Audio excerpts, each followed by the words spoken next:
classes, so it's one worth having. I like it.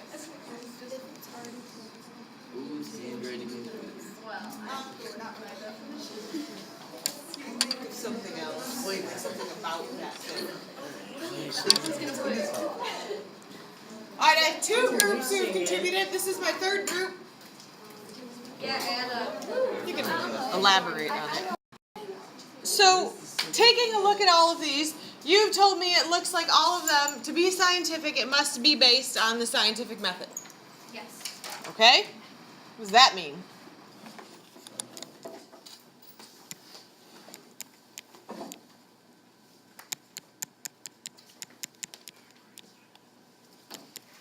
Because that, if we're a prediction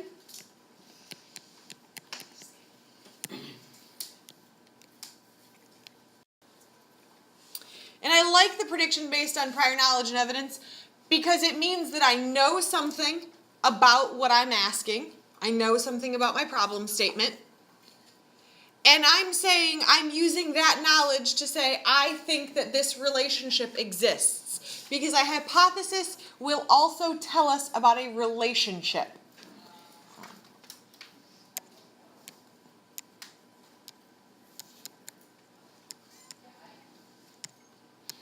And quite typically,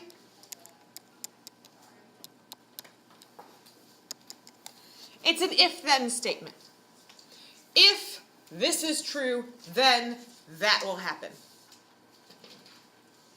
If my husband and I have a child, then it will have blonde hair and blue eyes. We can base that based on the evidence we already have, things that we've seen.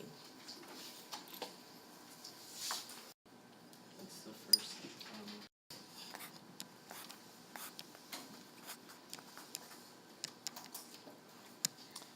So here's the thing about the scientific method, is it involves observation at multiple places. The first place is going to be the very beginning, because you can't ask a question, which is what you do in the scientific method, right? You ask a question first.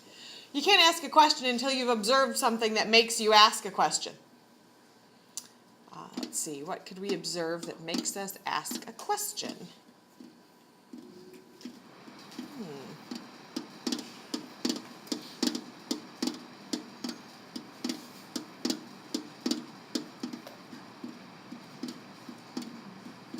What do you think?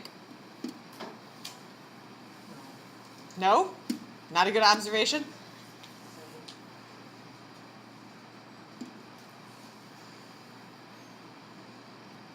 I'm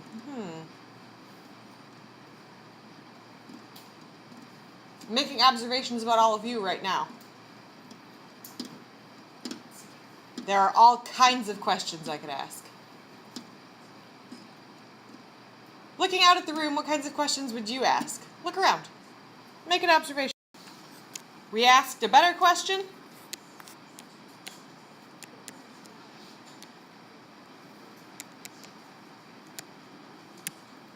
We hypothesized.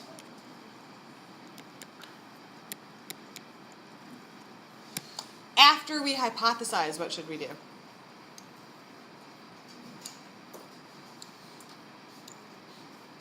Have we actually done anything yet, or have we just been sitting around and thinking about it? You have to experiment.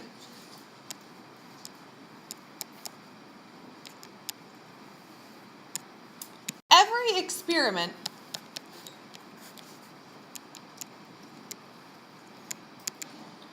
has a few basic parts.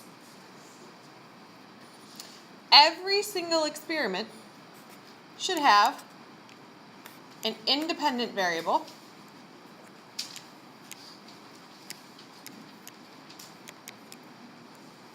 in some places you will see the independent variable called the manipulated variable.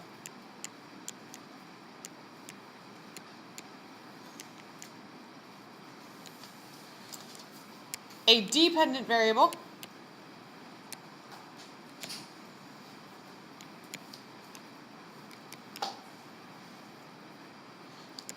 sometimes you'll see that called the responding variable.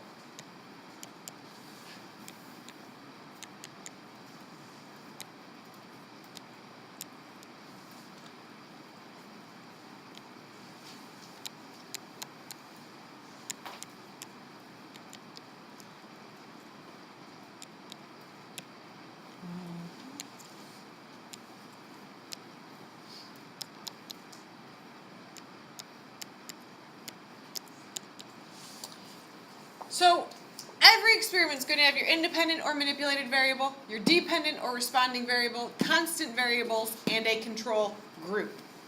I've written group in all capital letters for a specific reason. Sometimes because these two start with the same letters, students confuse them. So I like to make sure that I change the word at the end so there's a little more clarity. How many of you, show of hands, have heard independent variable?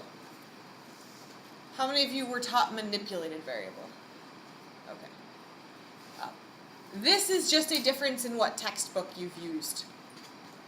It's not a difference in meaning. They mean the exact same thing. They're synonyms.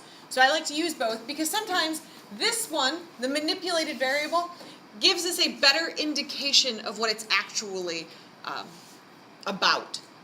The independent variable or the manipulated variable, that's the one the researcher is going to change themselves.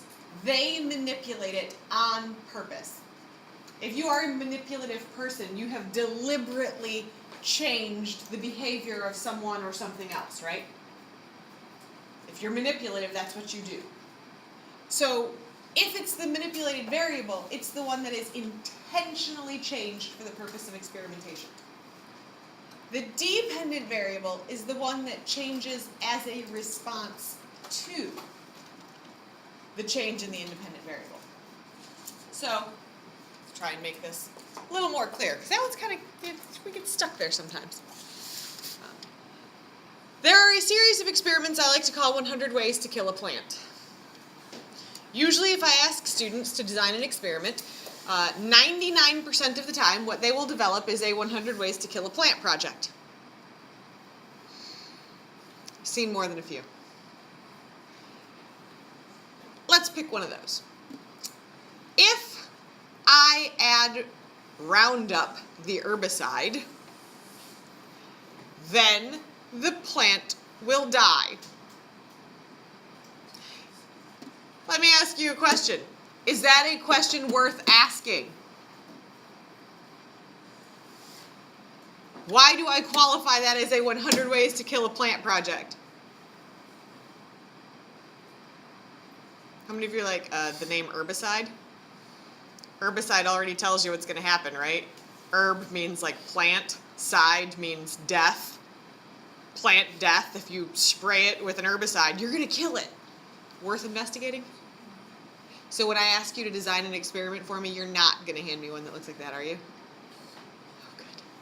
Good. Glad we had that talk. Independent variable, application of herbicide. The response of the plant, death.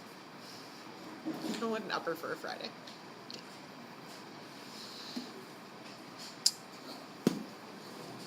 Then what are our constant variables?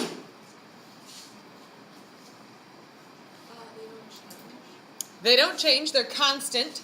So in my 100 ways to kill a plant, Roundup, herbicide, what would my constant variables in that experimental design be?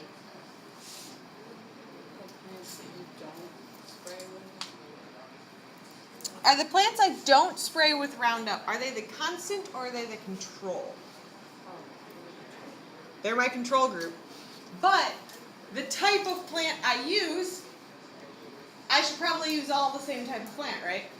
Like I should say marigolds for all of my experiment, or tomatoes for all of my experiment. That's a constant. What else should I do that should always remain the same? Same type of plant,